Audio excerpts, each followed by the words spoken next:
গেল মঙ্গলবার এক নজরকাড়া শিল্পকর্মের মাধ্যমে কিংবদন্তি পপশিল্পী মাইকেল জ্যাকসনের প্রতি গভীর শ্রদ্ধা জানিয়েছেন দক্ষিণ ইউরোপের কসোভোর প্রতিভাবান শিল্পী আলকেন্দ পোজিগো। জ্যাকসনের প্রতিকৃতি তৈরিতে তিনি ব্যবহার করেন গম, ভুট্টা, চাল এবং অন্যান্য শস্য, যা শিল্পকর্মকে দিয়েছে এক অনন্য মাত্রা। মাইকেল জ্যাকসন এবং তার সঙ্গীত বিশ্বজুড়ে কোটি কোটি মানুষের হৃদয় ছুঁয়েছে।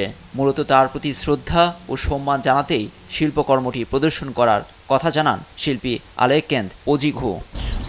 মিউজিক্যাল আইকন মাইকেল জ্যাকসনের মৃত্যুবার্ষিকী উপলক্ষে শস্যদানার প্রতিকৃতিটি তৈরি করেছি। এখানে ব্যবহার করেছি ভিন্ন ধরনের সাদা এবং লাল ভুট্টা, চাল, মটরশুঁটি, সূর্যমুখী এবং গম। আমি এখানে 80 থেকে 100 কেজি শস্য ব্যবহার করেছি। এটি লম্বায় 250 এবং প্রশস্তে 170। প্রতিটি শস্যদানা সুচারুরূপে সাজিয়ে পোজিগো তৈরি করেন জ্যাকসনের মুখমণ্ডলের প্রতিটি খুঁটিনাটি। তিনি সবসময় আমার আইডল ছিলেন এবং আমি মাইকেল জ্যাকসনের সাথে বড় হয়েছি। আমি তার একজন বিশেষ ভক্ত। তার মৃত্যুবার্ষিকীতে এমন একটি প্রতিকৃতি তৈরি করা আমার জন্য বিশেষ সম্মানের ছিল।